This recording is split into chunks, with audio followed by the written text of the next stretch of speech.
ada seseorang di balik terjadinya kasus ini.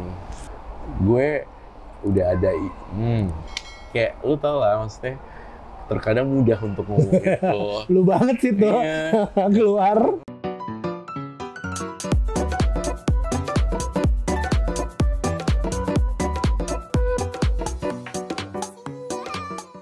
Hai guys, ketemu lagi di Alvin Adam Story, YouTube channel podcast Alvin Adam. Kali ini sama siapa? Sama Dede Roy Kiyoshi. Hai. Hai. Wih, seneng banget loh.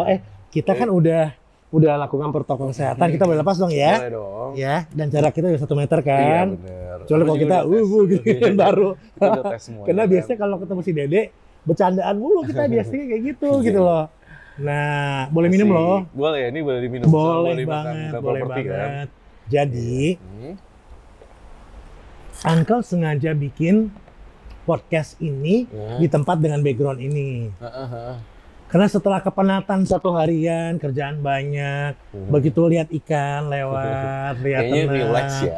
relaksasi, lihat mukanya Roy Kiyoshi sama Dede juga akhirnya lebih tenang, enak, nyaman gitu loh. Apa kabar, Dek? Baik. Tapi ngomong-ngomong relax, anak indigo juga demen loh lihat kayak ikan-ikan kayak gini. Jadi bikin kita jadi kayak ke distract dari yang kusut. Kita ngeliat gini jadi wow, oke ya. Gak salah dong berarti Gak ya? salah. Iya kan? Pinter loh, Uncle. Berarti kamu seneng dong lihat kayak gini ya? Makanya dari tadi aku senyum terus, wah bagus banget. Kayak Oh, tapi dari atas ke bawah tadi kusut dong ya? lumayan.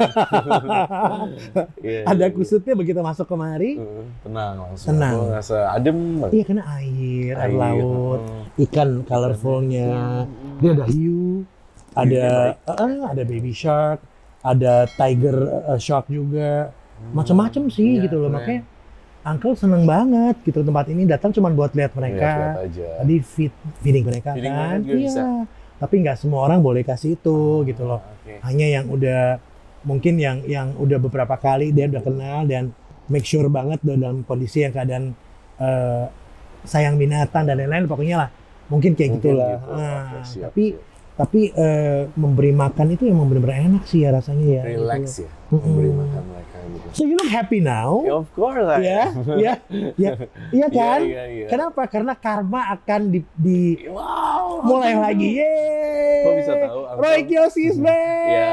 Ih. Setelah sekian lama ya kan ada semacamnya, kamu tahu lah Uncle, kasus yang kemarin. Iya. Jadi itu bikin aku kan sempet down dan mulai dari nol lagi kan. Jadi berat kata aku bukan narkoba, cuma membeli obat tanpa resep, itu menjadi kasus juga buat aku kan. Sehingga prestasi aku. Obat tanpa resep kamu beli, berarti kamu pakai dong. Obat tanpa resep karena aku takut ke dokter, jadi aku beli online. Oh, oke. Oh, itu masalahnya. Iya. Tapi beberapa orang kan nggak tahu sebenarnya kasus aku apa. Mereka langsung ngecap narkoba. Ya udah, so what lah ya. Akhirnya sampai di sini ternyata ada kejutan buat aku. Maksud aku tuh ngerasa kayaknya gue udah nggak dipercaya orang lagi nih gitu kan. Aduh, runtuh nih dunia. Well, I can feel that, you know, your expression ya. Iya. When you come back, balik dari rehabilitasi, seperti bukan Roy Kiyoshi yang dulu gitu loh. Emang dulu kan? Cheerful, kemudian very percaya diri, enak, tek. Saya nggak bilang, aku nggak bilang Roy nggak percaya diri, tapi bling sinar dan semua yang ada biasanya itu terlihat sekilas agak sedikit mungkin karena suasana hati kali ya. Lebih ke situ kali ya. Benar. Bisa juga sih kayak gitu. Tapi hari lewat udah mulai lagi. Iya. Udah sering lagi kayak gini nih, kelihatan matanya keluar, ketawanya keluar gitu loh. Happy soalnya nih, ya inilah ya aku tunggu-tunggu, dikasih kesempatan kedua. Makanya aku benar-benar harus pakai ini. Karma mau muncul, ayo kita harus. Yang dilakukan apa sampai TV station bisa percaya lagi sama Roy? Nah itu aku yang nggak tahu sebenarnya. Cuma setahu aku waktu pas perjalanan dari nolnya lagi, aku mulai diundang talk show lagi dan mungkin klarifikasi dari aku membuat TV tersebut mulai percaya lagi sama aku. Yang paling susah sebenarnya ini loh, Uncle, mengembalikan trust masyarakat ke aku. Itu yang paling susah sebenarnya. Nge-build, bikinnya gampang. Netizen kah atau semua masyarakat? Netizen sama all masyarakat pasti ada yang pandangannya miring kan. Apakah bisa nih bisa lagi nih gitu kan? Yang paling jelek apa sih? yang mereka keluarkan pandangannya iya, terhadap iya, kamu gitu. Komen-komen netizen beberapa aku baca sih, beberapa enggak, ngomongnya gini. Pantesan ya bisa ngeramal, halu sih dia pakai narkoba gitu kan. Gue langsung sakit hati nih, gila gitu. Gak habis-habis ya netizen ngomongnya kayak gitu. Dan pedes ya. Iyalah, kita kan lagi sedih, lagi memperbaiki, lagi bangun trust lagi ke orang lain. Dikata-katain gitu kan kita juga sempat down. Tapi nggak apa-apa. Intinya sekarang udah selesai semua kasusnya. Dapat program lagi kan happy. Iya. Seneng loh, kita semua seneng gitu. Iya. Aku yakin sahabat-sahabat Dede ya pasti seneng juga kan. Pasti. Dengar kabar gitu, aku gitu denger, wih congratulations, yes, you back gitu loh. Dan mungkin fansnya daripada program itu Karma juga seneng banget gitu. Pastinya. Stripping lagi setiap hari. Stripping lagi alhamdulillah, dan mulai stripping lagi. Nah, tanggal 8 mulai syutingnya lagi. Tanggal 15 tayangan perdana seperti itu. Namun sekarang ini adalah lagi menyiarkan rerun. Iya. Lagi rerun yang tayangan Karma yang lama untuk bridging yang betul. Balikin mood orang buat nonton dulu. Feel-nya kayak apa gitu loh. Feel-nya dapetin lagi. Aku baca di sosial media, pasti rerun lagi ya. Bosan gini. Tapi tunggu tanggal sekian, udah kan kayak gini keluar gitu kan. Jadi curiosity mereka muncul ya. Apa yang beda Karma yang dulu sama Karma yang sekarang?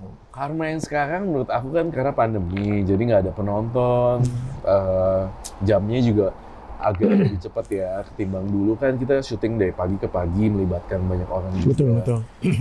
Namun sekarang kan dengan konsep yang sama, mungkin pemanggilan orang yang 31 partisipan, cuma nggak ada penonton yang membludak seperti itu. Ada jamnya juga sih, mungkin tidak terlalu. Tapi partisipannya ada semua. Ada juga. Ada semua. Cuman nggak ada penonton, audiensnya nggak ada di situ ya. Seperti itu. Karena kan perlunya kayak gitu kan, ada interaksinya kan. Harusnya kan penonton itu membawa satu emosional dari perwakilan masyarakat di TV kan sebenarnya, untuk sedih, kayak takut dan segala macam itu. Konsepnya berubah nggak? Ini sih aku belum tahu detail, tapi konsepnya masih sama sebenarnya. Sama seperti Karma original yang dulu sama Robby. Balik lagi sama Robby. Setelah sekian banyak ini ya, nunggu kapan Karma ya bang, gimana ya bang, akhirnya kejadian juga. Ini kayak kita punya baby baru. I know. Kita ini cukup saling support sebenarnya. Sabar ya Dek, aku bacakan sih. Robby bilang gitu kan. Sabar ya, itu kan sabar pakai berkah ya Roy. Iya, makanya. Gitu ya. Makanya udah aku hampir putus asa, tiba-tiba muncul ini kabar berita yang baik. Dan tepatnya ini di deket mulai ulang tahun aku nih. Itu lagi kan? 24 Februari kan. 24 Februari kan? Wah, senengnya kebayang kan. New Year, tahun baru, Imlek gitu ya. Ada apa Imlek kali ini untuk Rekyosian Family? Rekyosian Family Imlek gak ada apa-apa. Kemarin sempet juga udah meeting sama orang-orang TV. Tanggal 15 itu tetap Cynthia, tapi kita harus tetap syuting. Oke. Ini bukan berita buruk kok menurut aku. Iya. 11 kan, dapat berkah. Pada harus kerja pada saat tahun baru, di saat orang semua merayakan itu. Iya, merayakan itu. Lagian gitu. Pula, untuk khusus keluarga aku sekarang lagi takut COVID. Jadi kita mengurangi kumpul-kumpul dulu sebenarnya. Ya, mama udah telepon ke saudara-saudaranya, kita nggak ada inilah, kita nggak ada ini. Pokoknya kalau setiap lagi Cynthia atau Imlek, pasti rumahku tuh jadi kayak sarang untuk berkumpul. Rumahnya kan gede, kumpul enak kan. Iya, segala macam, masaknya banyak kali pasti. Iya, udah. Enak banget. Bandeng, pindang, segala macam.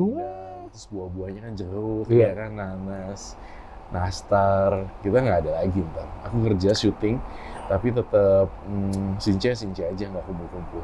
Ya, jadi Cynthia-nya Imleknya virtual aja kali ya. Virtual, ya. Well, at least we say something congrats orang-orang saudara dan lain-lain kan? Iya. Ya bilang kayak gitu penting ya. Penting lah kita. Tahun kerbau. Tahun kerbau, benar. Iya kan, kerbau. Kerbau logam. Iya, kerbau logam. Iya. How do you see? Aku tuh babi. Show babi. Show babi sama kerbau. Menurut mitologi Chinese, oke. Ya, di tahun kerbau ini cukup bagus. Ada beberapa show, antara lain babi ya. Iya, cukup bagus. Babi, kan? Iya, aku show babi. Show babi. Kamu show apa? Kamu show apa? Aku show kelinci. Oh, kelinci. Kelinci itu kayak lebih flamboyan, lebih senang rapi, lebih suka yang detail-detail. Dede banget. Iya, kayak gitu detail. Pokoknya harus looks perfect kalau acara seperti ini. Gitu. Oke, ada apa di show Kerbau? Ada apa di tahun Kerbau ini? Nah, Roy melihatnya seperti apa? Sempet sih aku membuka ramalan di YouTube channel aku bahwa sebenarnya tahun Kerbau itu tahun yang paling agak sedikit banyak bencana, terutama bencana alam. Itu yang aku takutin sebenarnya. Maksud aku gini loh, itu tidak bisa kita prediksi sih sebenarnya di mana dan kapan. Tapi aku mencium aromanya tuh seperti air. Jadi tahun Kerbau Logam ini kebanyakan unsur air nih tampaknya akan muncul terus di sepanjang tahun. Entah itu banjir bandang, terus hujan. Ada hujan. Entah kenapa ya Jakarta sekarang sama Bandung belakangan ini hujannya lumayan deras ya. Dan itu aku lihat juga, entah itu tsunami, entah itu longsor campur lumpur, itu akan terus mewarnai. Jadi, tapi ini bukan bermaksud untuk menakut-nakuti ya. Iya. Preventif lah mungkin. Aku nggak mau sebagai orang yang ntar ini jatuh warnanya ini dan ini ada wants to be like that. Ini cuma sekedar prediction, tapi bisa tidak terjadi kok. Gitu. Namanya ramalan. Namanya juga ramalan. Kayak ramalan cuaca aja sebenarnya.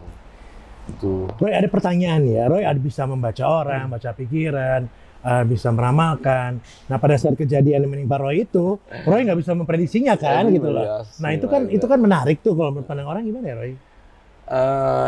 Tentang yang dulu kan, kasus iya. dulu. Ini si Roy nggak bisa lihat dirinya sendiri bahkan tentang polisi. Iya. Padahal kan kayak gitu. Sebenarnya udah. Cuma aku nggak blow up di media, nggak ngomong di talk show bahwa aku nih udah nyatet nih di handphone bla bla bla.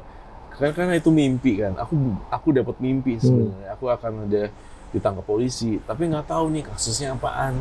Nah 7 hari sebelum penangkapan, aku tuh firasatnya jelek, nggak bisa tidur aku. Kayak aku tuh ada apa ya? Aku akan ada apa ya? Kayaknya ada kasus nih. Tapi kasus apa ya? Kayak gitu. Makanya aku doa terus tuh selama 7 hari yang bisikan mimpi itu udah ada ya? Bisikan mimpi dan firasat yang susah ditebak kayak puzzle. Aku ngeliat ada orang-orang ngumpul di rumahku untuk melakukan penangkapan gitu. Tapi aku nggak ngerti ini kasus apa gitu. Ya udah terjadilah itu. Kalau seandainya aku tahu, mungkin memang manusia nggak sempurna ya, dikasih gift untuk ngeliat, tapi nggak sedetail gambaran yang biasa. Aku tahu kasus hukum, tapi nggak tahu kalau itu ternyata kasus berhubungan dengan obat. Iya sih. Ya. Waktu saya datang ke rumah Roy, waktu aku datang ke rumah Roy ya itu kan penuh dengan, masuk ke ruangan ini seru, ininya naik, ngeliat lukisan juga, ngeliat apa segala macam, atau lihat di depan pintu masuk juga. Iya kan, ruang tamu ada apa benda-benda yang di situ gitu. Itu juga cukup membuat kita naik sempat gitu ya. Nah ini udah bertambah lagi atau justru berkurang nih? Kan biasanya kalau anak indigo kan ada yang suka gitu kan untuk bukan mengumpulkan sih ya, tapi apa ya, suka yang seperti itu gitu, atau justru seperti itu. Maksudnya mengkoleksi. Iya, bisa jadi ada gitu, ada yang enggak, iya nggak sih? Sebetulnya apa nggak tahu ya. Berkurang ya, ada berkurang. Semenjak kasus yang kemarin, aku ngeberesin rumah. Well, to be honest, I feel like ini salah nggak ya, ini salah nggak. Oh, you have that feel? Yeah, I know. Yeah, I can feel like ini gue punya, ini salah nggak ya, punya let's say Rangda atau ya, punya ini salah nggak ya, ini bakal disu sama komunitas Bali nggak ya, kayak gitu. Is it too strong atau what? I don't know, tapi semua barang-barang aku keluarin semenjak kasus itu. Lea nggak ada, terus patung-patung yang boneka-boneka kecil yang ada isi abu jenazah udah betul. Udah mereka nggak komplain dalam tanda kutip gitu loh. Bos selama ini kan di situ tenang-tenang, tiba-tiba Roy mengeluarkannya gitu, nggak kenapa-kenapa. Nggak sih, nggak apa-apa. Aku cukup sedih sih dengan adanya kasus itu, banyak barang aku yang harus keluar karena ya ketakutan sendiri. Oke, gue nyimpen misalnya let's say macan ya, offset, itu udah nggak ada sekarang. Ada harimau, ini aman nggak ya? Perasaan serem juga ya kalau ada ini ya. Udah nggak ada lagi, dibuang. boneka-boneka yang serem-serem Iya. itu. Yang Banyak banget kan, benda ada itu kan. tulang-tulang manusia itu. Iya, gitu maksud aku gitu Kasus loh. polisi, buang. Oh. Rangga, leak, aku kasih orang Bali. Jadi lebih bersih rumahnya sekarang. Minimal mereka di tempat orang yang lebih tepat lah ya, Iya. ke sana. Jadi tidak dibuang begitu saja Iya. kan, dikasihkan ke sana gitu loh. Banyak yang berubah sih Uncle dalam hidup aku ketika kasus itu. Ini menarik. Banyak yang berubah sih Uncle dalam hidup kamu ketika kasus terjadi. Yang Iya. berubah apa? Pertama tuh aku pola pikir aku jadi lebih berubah ya tentang istilah atau pertemanan.